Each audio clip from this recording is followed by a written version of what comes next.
to Boosting You, the ultimate wellness self-care platform. Can't get my words out today. I'm Shirley McLean. And I'm Dr. Sue Peacock. Welcome. So, today we're going to do sort of an overview of mental self care, that most powerful tool that you have, your mind. And your thoughts do actually shape your reality. And mental self care is about taking control of your mindset so it works for you and not against you. And this has to be my favourite. That's right. Because if you don't train your mind, it's going to be influenced by negativity.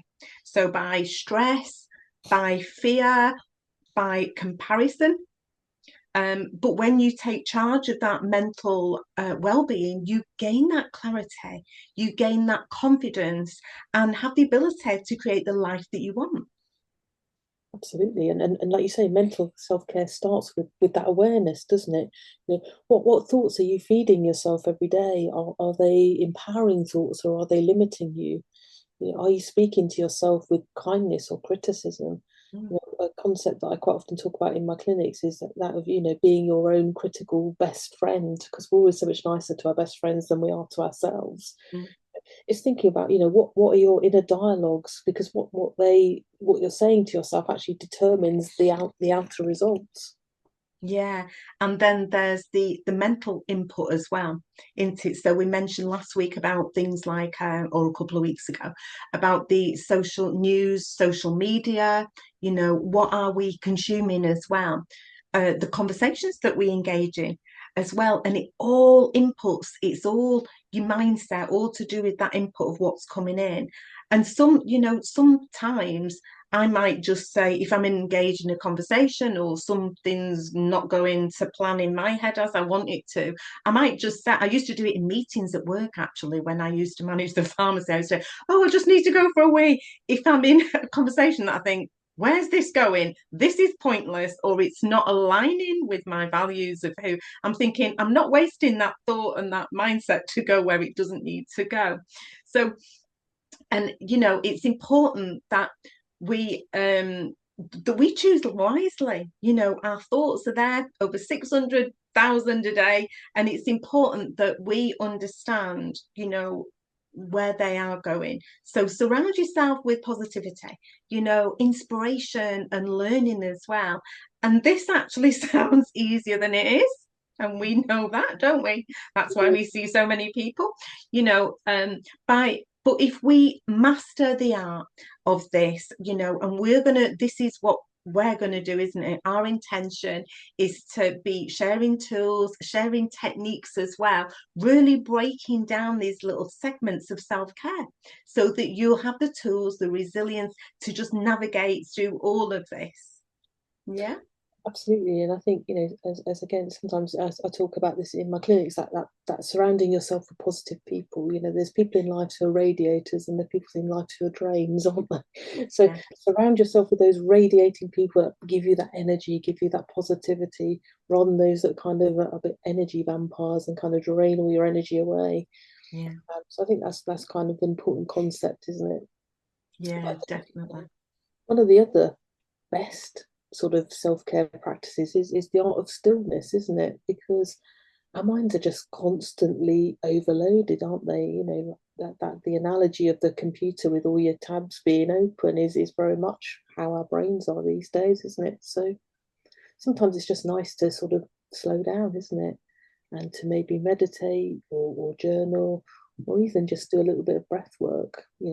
Even 5 minutes of silence is just resets everything sometimes, doesn't it? It just moves you from a way up 10 to just bring you back to a normal level of stillness and quietness, so you're able to function much more effectively. Yeah, great tips. And let's not forget growth. You know what I'm like for me growth? Mental self-care means challenging yourself as well. Read books.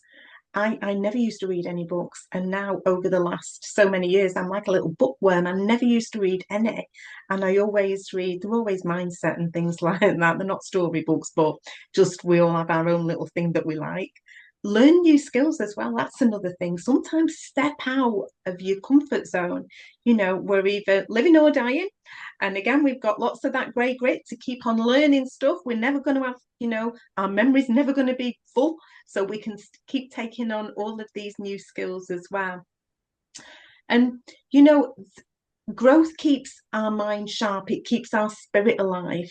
And that's why it really, really is, what are we doing? When I say growth mindset, and I don't mean in an overwhelming way either, as well, because we've already mentioned tiny changes and habits, the tiny ones make the big change as well. And when we adopt that growth mindset, we can open up to then just break it down to those tiny little changes as well. Yeah. Absolutely, absolutely.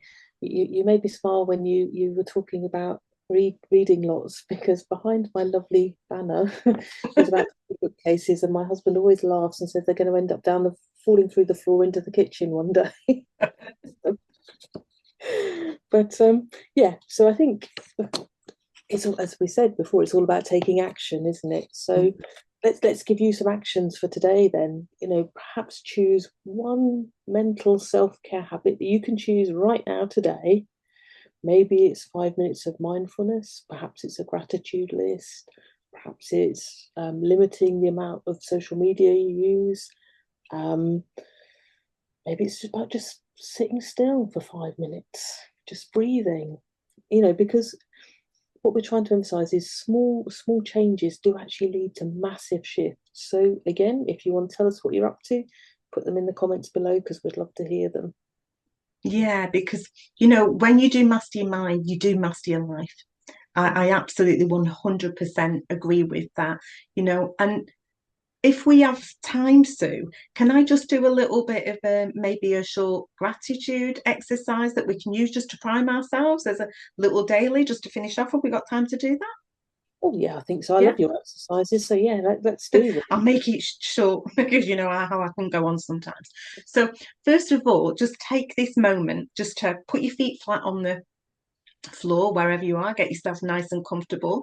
And with your hands, put your hands resting on your heart. So, both hands on your heart.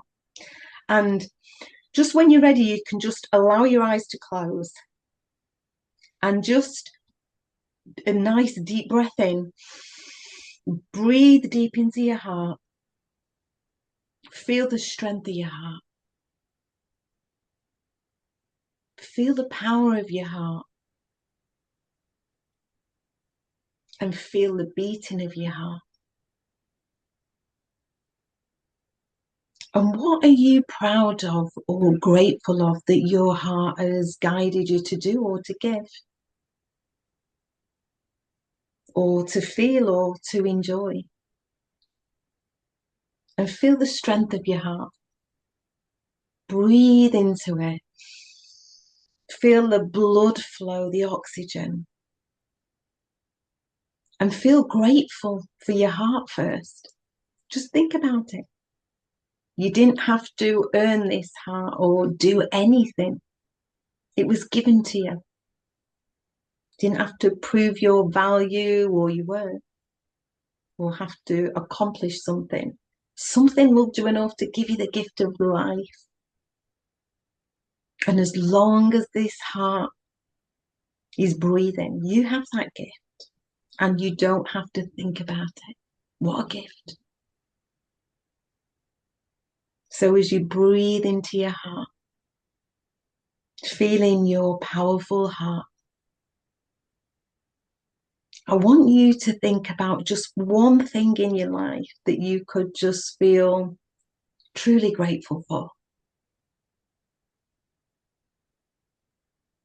Could be a magical moment, any moment, a success,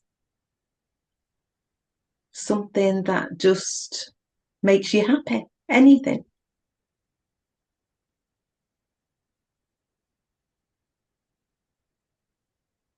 And what I want you to do, if you want to, right now, just step into that memory just for a minute, like step into your body as if you were there. See what you would have saw then or hear what you would hear back then and just breathe the way you were breathing back then.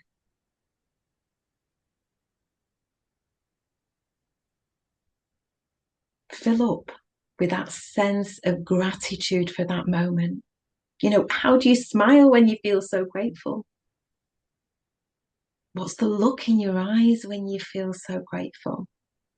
And just enjoy this moment now. That's right. Keep breathing into your heart. Just stay out of your head. And in this beautiful state, I want you to think of one tiny self-care mental habit or ritual that you would love to continue to do each day. Just one action step. Choose one mental self-care habit now. Keep breathing into your heart. And just ask yourself this question. The one mental self-care habit I would love to create that I need to focus on. The one mental self-care habit I need to remember is what? Your heart knows the answer. All I need to focus on, all I need to do is what? That's right. And even if today was a difficult day in your life, or yesterday, or days before, even months before, today is more compelling than tomorrow because of this today. And you can now begin to allow yourself a tiny little ritual to strengthen your mind each day. And when you're ready, just find yourself opening your eyes, just rising up and stretching slowly. When you're ready, start to feel that energy and that build up of all of these experiences, the joy, the happiness, love, excitement, and just layer it into your heart. Feel it, breathe it, experience it, own it. It's in you.